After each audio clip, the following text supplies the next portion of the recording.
नमस्कार। आज के इस नए एक्सप्लेनर में हम एक ऐसी यात्रा पर चलने वाले हैं जो जितनी शानदार है उतनी ही उलझी हुई भी।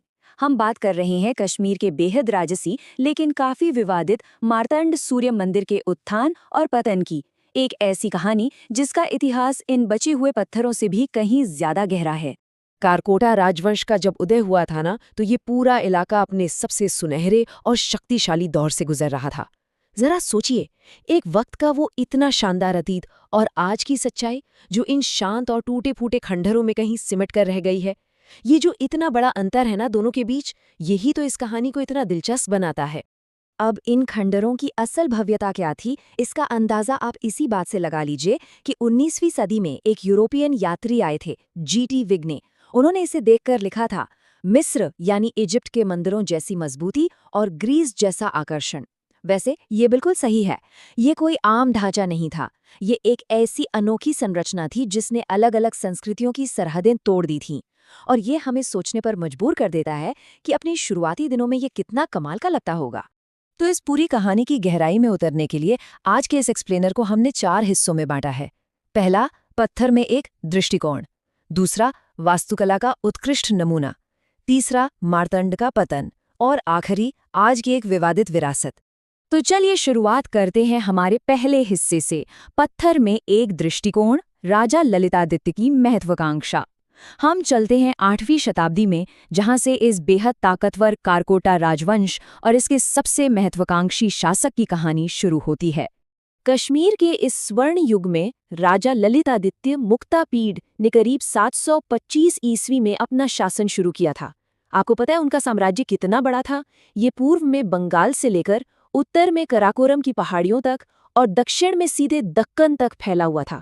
ऐसे विशाल साम्राज्य से जो अपार धन और संसाधन मिले ना, बस उसी की बदौलत इतने बड़े और महत्वाकांक्षी प्रोजेक्ट को हकीकत में बदलना संभव हो पाया। अब आपके मन में एक सवाल आ रहा होगा कि इसका नाम मार्तंड ही क्यों रखा गया? तो वैसे संस्कृत में मार्तंड सूर्य देव का ही एक और नाम है। ये जगह सिर्फ दिखने में बड़ी नहीं थी, इसका आध्यात्मिक महत्व भी उतना ही बड़ा था। इसे सूर्य देव की उपासना के एक विशाल और बेहद पवित्र केंद्र के रूप में बनाया गया था। आगे बढ़ते हैं हमारे अगले हिस्से की तरफ, वास्तुकला का उत्कृष्ट नमूना, एक ग्लोबल चौराहा। आइए अब जरा ये समझते हैं कि आखिर इसका निर्माण हुआ कैसे था और इसके डिजाइन पर दुनिया भर से किस तरह के प्रभाव पड़े थे। जब आप इसके ग्रे चूना पत्थर यानी लाइमस्टोन के बड़े बड़े खम्भों और बीच के मंदिर को देखते हैं तो इसकी भव्यता सच में चौंका देती है। पर इसमें सबसे हैरान करने वाली बात क्या है पता है? इन भारी पत्थरों को जोड़ने के लिए लाइम मोर्टार यानी चूने के गारे का इस्तेमाल हुआ था। 8वीं शताब्दी के उत्तर भारत में ऐसी एडवांस्ड इंजीनियरिंग देखने को मिलना सच्ची में अपने आप में किसी चमत्कार से कम नहीं है। और इसका डिजाइन किसी एक जगह तक सीमित नहीं था। यहाँ आपको गांधार, गुप्त, चीनी, रोमन और यहाँ तक कि सीरियन, बिज़ेंटीन और ग्रीक शैलियों का एक जबरदस्त मिक्सचर देखने को मिलता है। ये साफ दिखाता है कि प्राचीन कश्मीर कोई अकेला थकेला पहाड़ी इलाका नहीं था, बल्कि ये ग्लोबलाइजेशन और कल्चर एक्सचेंज का एक बहुत ही एक्टिव हब था। इसकी विशालता का अंदाजा लगाने के लिए मैं आपको बस एक नंबर बताती हूँ, 84। जी हाँ, इसके 220 फुट लंबे और 142 फुट चौड़े मेन कोर्टयार्ड के चारों तरफ 84 छोटे मंदिर बने हुए थे। अब आप खुद ही कल्पना कीजिए कि उस जमाने में इतने बड़े पैमाने पर निर्माण करना कितना बड़ा चैलेंज रहा होगा। एक और बेहद रोचक बात बताऊं, आपने ओडिशा के मशहूर कोणार्क सूर्य मंदिर के बारे में तो सुना ही होगा। वो ईस्ट यानी पूर्व की तरफ फेस करता है ताकि उगते सूरज की पहली किरण उस पे पड़े। लेकिन हमारा मार्तंड मंदिर पश्चिम की तरफ मुख किए हुए है।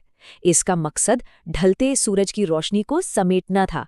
यही एक छोटी सी डिटेल इसे बाकी सभी सूर्य मंदिरों से बिल्कुल अलग खड़ा करती है। लेकिन खैर, वक्त कभी एक सा तो रहता नहीं। अब आते हैं हमारे तीसरे हिस्से पर, मार्तंड का पतन, खंडहरों की जांच। अब यहाँ आकर ना इस मंदिर की शानदार कहानी एक बेहद दर्दनाक और नाटकीय मोड़ ले लेती है। आखिर इतना बड़ा ढांचा गिरा कैसे? इसको लेकर इतिहास में 2 काफी अलग अलग थ्योरीज हैं। एक तरफ ये माना जाता है कि सुल्तान सिकंदर शाह मीरी ने इसे जानबूझकर तोड़ा और कहा जाता है कि उन्हें लकड़ी और आग का इस्तेमाल करके इसको गिराने में पूरा 1 साल लग गया था।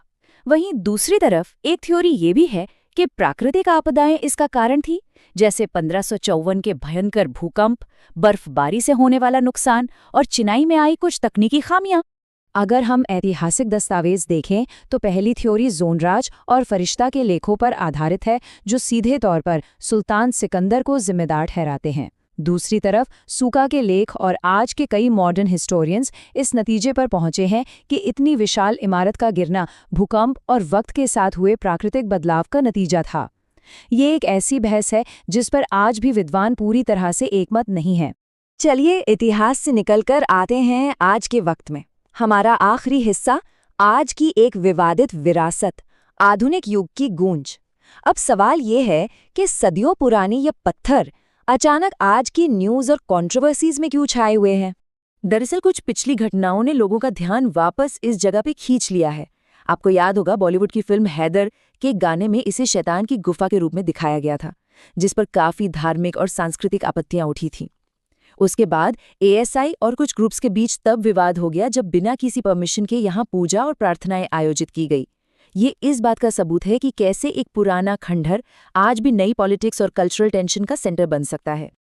लेकिन देखिए, इन तमाम बहसों और टूट-फूट के बाद भी जो सबसे बड़ी सच्चाई है वो ये है कि ये साइट आज भी भारतीय पुरातत्व सर्वेक्षण यानी एएसआई द्वारा एक राष्ट्रीय महत्व के स्मारक के रूप में ऑफिशियली प्रोटेक्टेड है। इसकी बेजोड़ विरासत को आज भी उतना ही सम्मान मिलता है। तो इस पूरे एक्सप्लेनर के बाद आखिर में हमारे सामने एक बहुत ही गहरा सवाल खड़ा होता है। हम ऐसे प्राचीन स्मारकों को कैसे याद रखें और सहेजें, खास करके तब जब उनका इतिहास शानदार वास्तुकला, दर्दनाक विनाश और आज के पॉलिटिकल टकराव, इन तीनों का एक उलझा हुआ मिश्रण हो। अतीत को बचाकर रखना और आज की दुनिया के नज़रिए के बीच बैलेंस बनाना वाकई एक बड़ा सवाल है। इस एक्सप्लेनर में मेरे साथ बने रहने के लिए आपका बहुत बहुत शुक्रिया।